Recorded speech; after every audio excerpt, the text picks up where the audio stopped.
Assalamualaikum warahmatullahi wabarakatuh. Saya Salihah Azhara. Di sini saya akan menjelaskan tentang analisis korelasi secara konsep dan praktisnya. Baik, saya akan mulai. Jadi analisis korelasi ini merupakan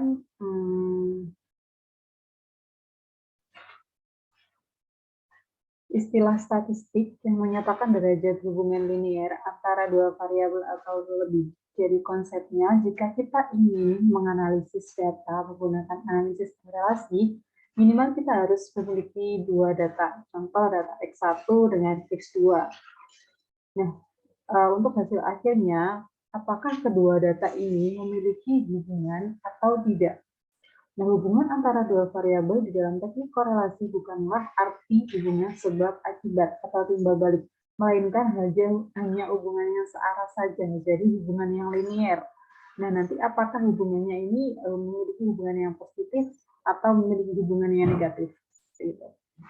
Nah, kita ke konsep analisis korelasi. Yang pertama, analisis korelasi membahas mengenai derajat seberapa kuat hubungan antara dua variabel ini. Nah, apakah kedua variabel ini memiliki hubungan yang sangat kuat, atau memiliki hubungan yang lemah, atau memiliki hubungan yang cukup kuat. Lalu korelasi ini dinotasikan dengan R yang menunjukkan data untuk sampelnya dan simbol notasi rho untuk data populasinya. Nah, nilai korelasi ini berkisar antara min 1 sampai 1. Tidak mungkin melewati min 1 dan 1. Melewati min 1 sampai 1 gitu. Di mana min 1 ini menunjukkan hubungan yang kuat, namun hubungan yang negatif. Nah, 1 ini menunjukkan hubungan yang kuat atau korelasi sempurna, namun hubungannya positif.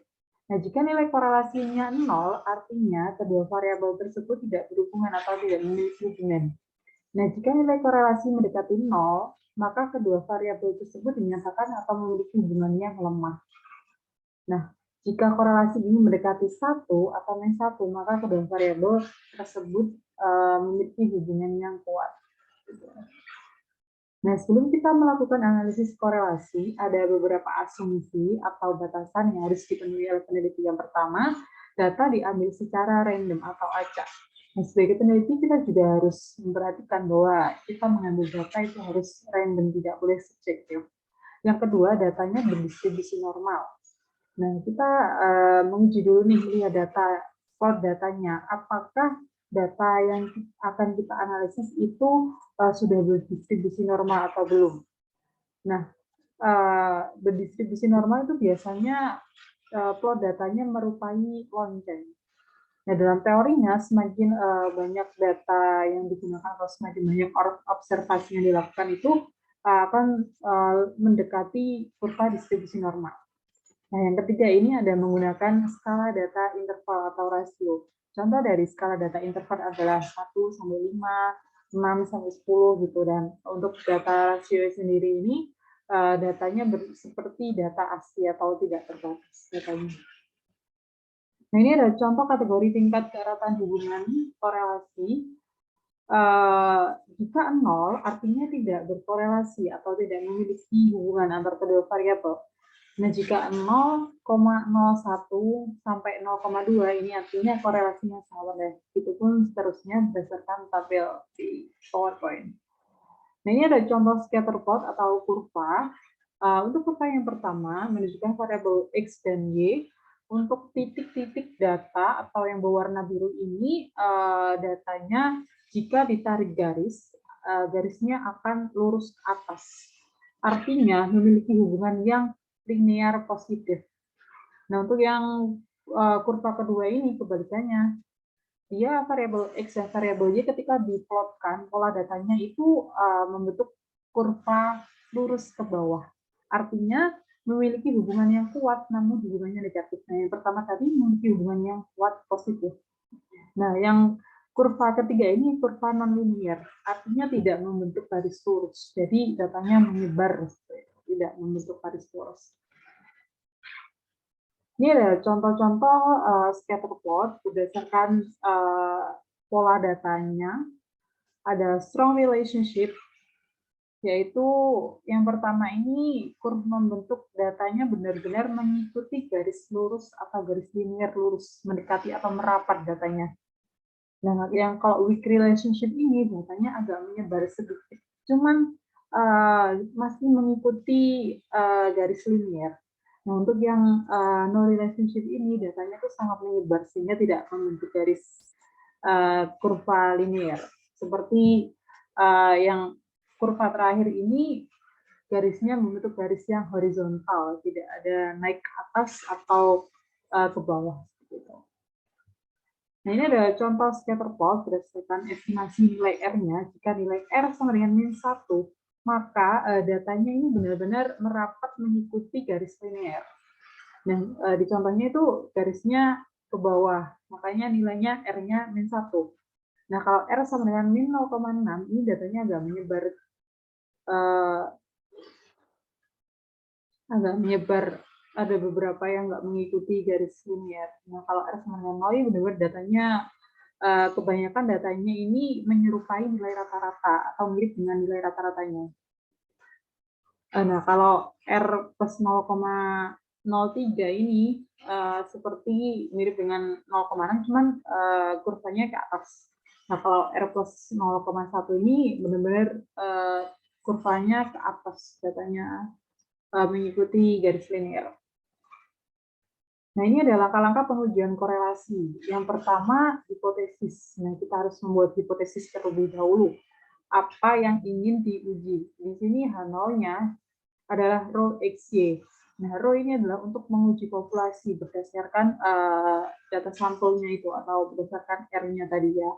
Jadi rho sama dengan rho XY sama dengan 0, artinya tidak ada korelasi antara variabel X dengan variabel Y. Kenapa kok tidak ada korelasi? Karena rho XY-nya ini sama dengan 0 atau mendekati 0 sehingga diasumsikan tidak memiliki korelasi gitu. Dan H1 ini adalah lawan dari H0. Jika rho XY-nya sama dengan 0, maka pastinya rho XY di H1 tidak sama dengan 0. Artinya ada hubungan antara variabel X dengan variabel Y. Nah, untuk step yang kedua, kita harus menentukan taraf signifikasi. Nah, taraf signifikasi ini sebenarnya subjektif, harus ditentukan oleh peneliti. Namun juga bisa dilihat dari plot datanya ini. Jika datanya sangat tidak beraturan, mungkin peneliti bisa menggunakan nilai taraf signifikasi yang lebih besar. Seperti itu. Karena taraf signifikasi merupakan sejenis derajat error, kemungkinan derajat errornya itu berapa persen. Gitu. Nah, untuk step ketiga ini, daerah kritisnya adalah tolak H0 jika t-test atau t-hitungnya lebih besar daripada t-tabel atau p-value lebih kecil dari nilai taraf signifikasi. Nah, nilai p-value sendiri ini hanya didapatkan dari output software seperti Minitab dan SPSS. Nah, untuk t-testnya ini atau t-hitungnya ini bisa dihitung melalui step di statistik uji. Nah, untuk t-tabel ini bisa dicari melalui Microsoft Excel atau buku tabel dengan tabel T. Untuk tabelnya adalah T alpha per 2, df, di mana df adalah degree of freedom atau derajat bebasnya, yaitu n-2. Kenapa n-2? Karena di variabel, misalkan variabel X dan variabel Y, itu datanya sudah diambil random secara random satu kali pada dua variabel sehingga n-2. Nah, ini adalah statistik ujinya, di mana sebelum kita menghitung P-hitung, kita harus menghitung RxY-nya berdasarkan rumus sebagai berikut. Lalu ketika sudah mendapatkan nilai RxY-nya, kita bisa menghitung P-hitungnya. Nah, P-hitung nanti ini di-compare sama dengan dengan T-tabelnya. Nah, kalau misalkan T-hitung lebih besar, maka hasilnya maka keputusannya tolak H0. Dan jika T-hitungnya ini lebih kecil dari T-tabel, maka keputusannya gagal tolak H0 atau tidak memiliki korelasi. Itu. Nah, sorry, harusnya step 5 adalah keputusan dan kesimpulan. Keputusannya adalah tolak atau terima H0. Dan kesimpulannya adalah definisi dari H0 atau H1. Itu. Nah, ini ada contoh soal yang saya ambil dari harga saham Bank BBCA atau Bank BCA. Untuk variabel yang digunakan adalah variabel close dan open, di mana secara teorinya, secara praktisnya juga, nilai close ini akan mempengaruhi nilai open pada periode berikutnya. Nah, kita baca soalnya. Data di atas merupakan data harga saham BBCA, di mana close menunjukkan harga penutupan saham BBCA yang dinyatakan dengan X, dan open menunjukkan harga pembukaan saham BBCA yang dinyatakan dengan Y. Dari data di atas, tunjukkan apakah ada korelasi antara variabel close dengan open, dan gunakan taraf signifikasi sebesar 5%. Oke, berarti variabel yang digunakan adalah close sebagai X dan open sebagai Y. Dan diketahui juga N-nya adalah sebanyak 33 data atau 33 periode, 33 hari. Dan taraf signifikasinya bawahnya sebesar 5%. Tapi kita ke step pertama, yaitu hipotesis. Nolnya, rho XY sama dengan 0. Artinya, tidak ada hubungan antara harga penutupan saham BBCA dengan harga pembukaan saham BBCA. Dan H1-nya rho XY tidak sama dengan 0. Artinya ada hubungan antara harga penutupan saham BBCA dengan harga pembukaan saham BBCA. Oke, fix ya. Di step 1, oke, kita selanjut ke step 2. Menentukan taraf signifikasi dari soal sudah diketahui bahwa taraf signifikasinya adalah 5%.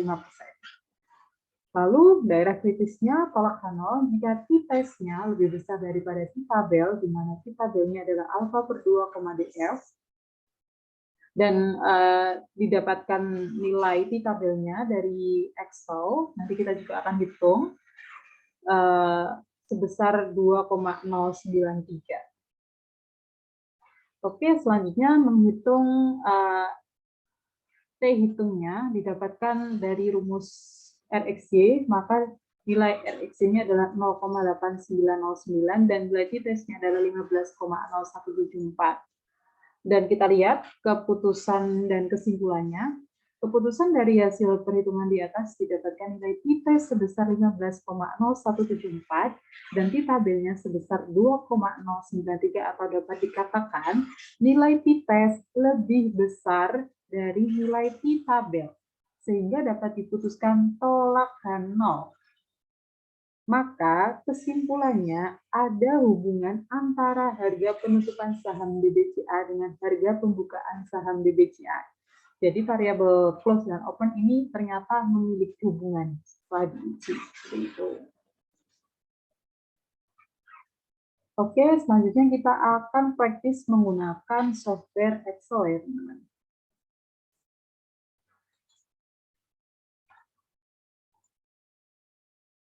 Nah, ini saya sudah buatkan form.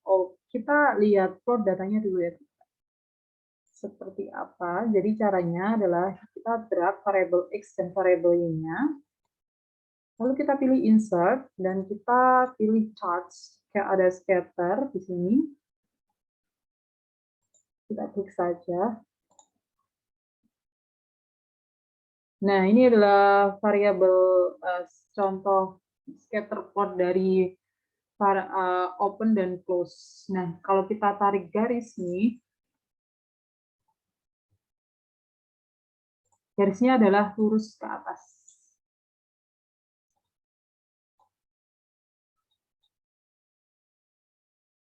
Nah, berarti mereka secara visualisasi, ini mereka memiliki hubungan yang positif. Nah, kita lihat nih hubungannya seberapa kuat nih di RxY-nya. Oke, sekarang kita bikin form dulu untuk menghitung RxY-nya. Ini harus disiapkan nilai perkalian antara X dan Y. Untuk mempercepat, kita drag. Ini adalah X dikuadratkan atau plus dikuadratkan. Dan ini Y dikuadratkan. Oke, setelah itu kita jumlahkan teman-teman dari semua kolom. Kita jumlahkan dari kolom variabel X sampai ke Y kuadrat. Kita grab saja untuk mempercepat. Oke. Nah, selanjutnya untuk mempermudah perhitungan berdasarkan rumus RxY-nya, kita bikin rumus seperti ini dulu, satu persatu di breakdown rumusnya. Oke, ini adalah M dikali sigma XY, yaitu 33 dikali total perkalian X dikali Y. Dan ini adalah, kita sebenarnya udah ngitung sih, sigma X, kita pindahin aja. Ini ada sigma Y, sorry. Ini ada N dikali sigma X kuadrat, artinya X kuadrat, X dikuadratkan terlebih dahulu, baru dijumlahkan. Ini. Oh, sorry. Nah, ini untuk Y-nya.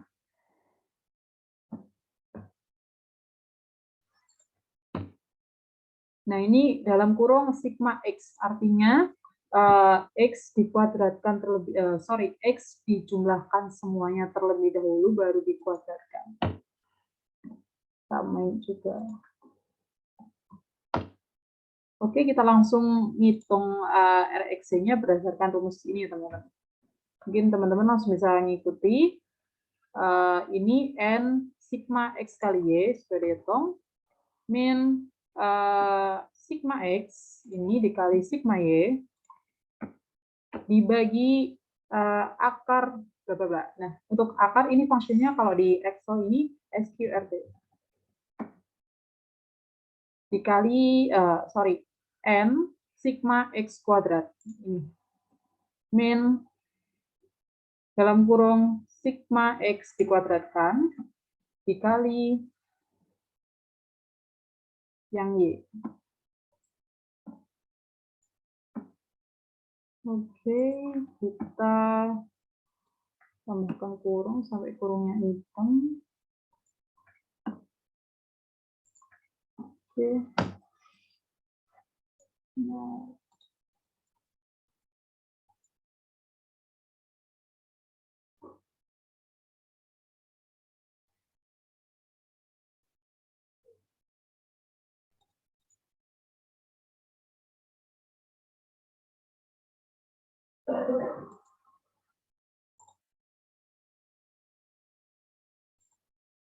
Nah, ini sorry, ternyata tadi ini belum dikuadratkan, teman-teman. Nah, kita harus kuadratkan. Oke, hasilnya seperti ini. Nah, untuk selanjutnya kita menghitung T hitungnya. Berdasarkan rumus ini ya. Jadi, rumusnya adalah RxY dikali SQRT atau akar dari 33 min 2. Bagi SQRT 1 min RxY-nya. Kita kurung.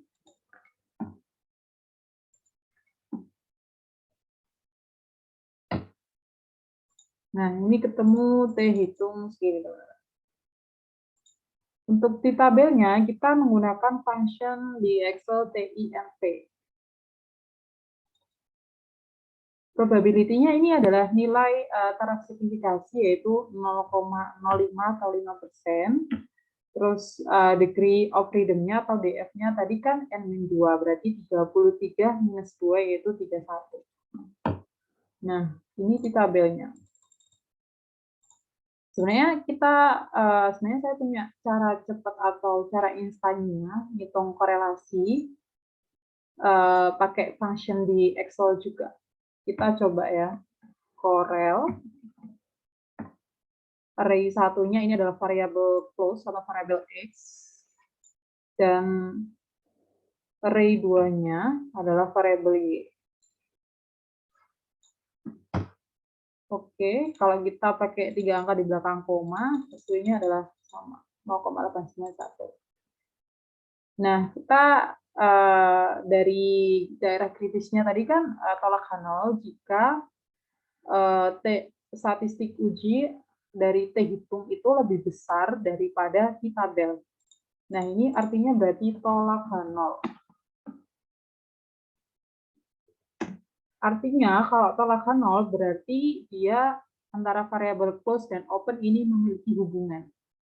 Karena tidak sama dengan 0. Nah, selanjutnya kita akan menggunakan software Minitab, teman-teman, untuk menghitung korelasi ini. Apakah hasilnya nanti sama atau berbeda.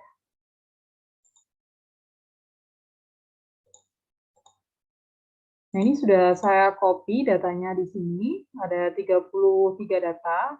Kita bikin scatter plot-nya dulu, teman-teman. Pertama, kita pilih graph. Terus kita klik scatter plot. Nah, kita pilih yang simple atau pilih yang ada garisnya juga bisa. Nah, coba kita pilih yang simple.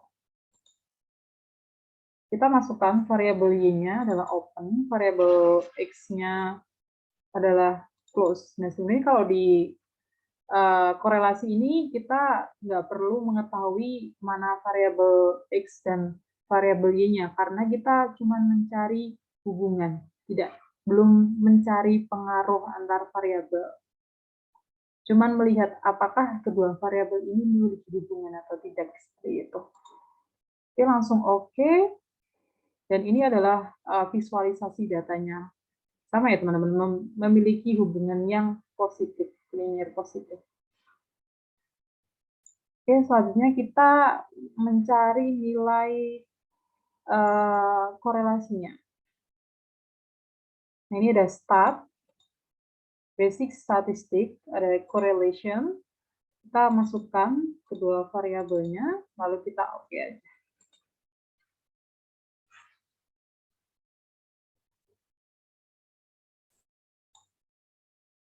Nah, ini adalah Persian correlation of close X and open Y adalah 0,891. Nah, ini adalah nilai RXY-nya. Nanti untuk T-hitungnya kita menghitung sendiri. Dan nilai p-value-nya adalah 0,0. Jadi nilai p-value ini kita compare dengan nilai taraf signifikan. Jika nilai p-value lebih kecil daripada nilai taraf signifikan, artinya tolak H0. Berarti kedua-duanya daerah kritis ini memenuhi dari jawaban ini. Yang pertama, jika T hitung lebih besar daripada di tabel, maka tolakkan 0. Dan p-value lebih kecil daripada taraf signifikasi juga tolakkan 0. Artinya, variabel close dan open ini memiliki hubungan yang positif.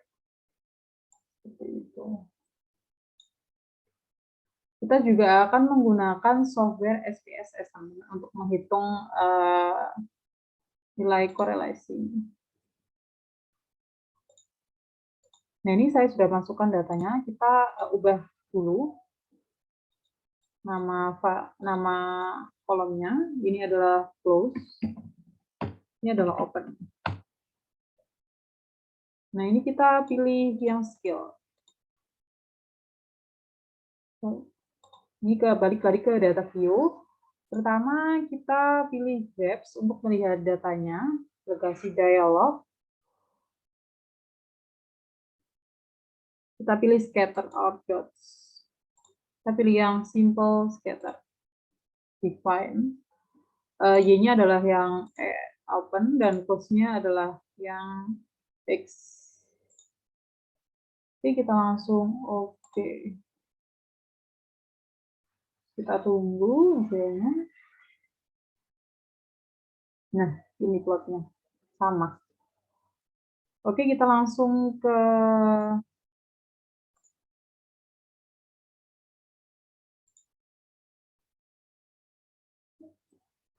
datanya lagi.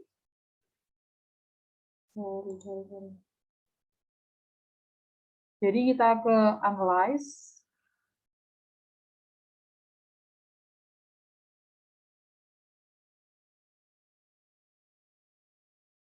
Kita ke correlates. Lalu bivariates, kita masukkan kedua variabelnya. Ini di centang yang Pearson correlation. Lalu kita klik OK. Nah, ini ada korelasi open dan close. Adalah 0,891. Ini kalau satu kan dia korelasi dengan dirinya sendiri, pasti satu. Nah, ini kan open dan close. Ini jumlah datanya, ini p-value-nya 0,0. Sama hasilnya. Oke, selanjutnya saya akan menggunakan software RStudio, teman-teman.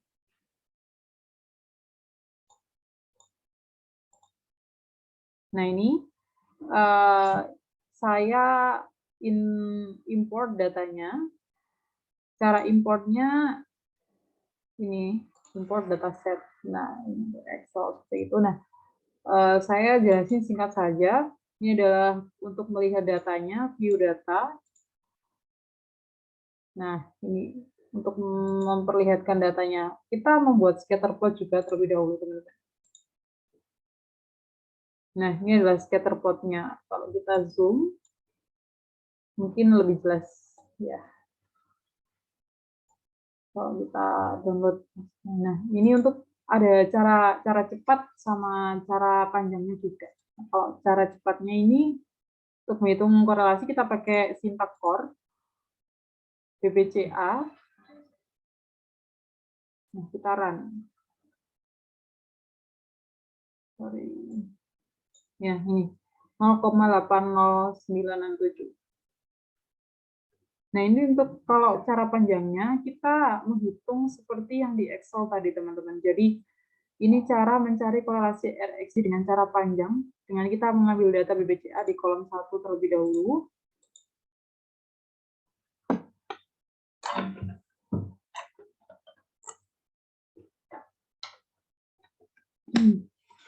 Lalu ini mengambil data yang di kolom 2. Selanjutnya, total nilai BBCA di close, variable close, di total atau di sum. Ini kita hitung satu-satu. Ini di total di open. Nah, untuk penamaannya ini terserah dinamain seperti apa. Intinya untuk menamain dari function ini gitu. Nah, ini data close dikalikan dengan data open. Oke, hasilnya seperti ini. Setelah di-compare ternyata hasilnya sama. Ini juga di total dari yang dikalikan tadi. Ini close data variable X dikuadratkan. Oke, open juga dikuadratkan, lalu di sum sama. Lalu N 33 dikalikan dengan total perkalian close dengan open-nya tadi. Seperti tabel yang di Excel tadi yang dibuat. Oke, ini saya untuk mempersingkat waktu, saya langsung run, nanti saya share PPT-nya.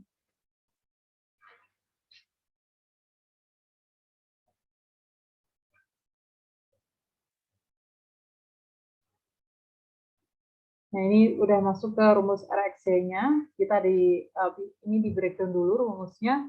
Untuk yang bagian atas ini adalah yang N dikali dengan sigma XY-nya, min sigma X dikali sigma Y. Baru yang bawah ini yang akar dari N dikali sigma X kuadrat min X kuadrat sigma. Dan sekian. Dan ini hasilnya sama. Oke, sekian pemaparan dari saya, teman-teman. Semoga membantu. Terima kasih. Assalamualaikum warahmatullahi wabarakatuh.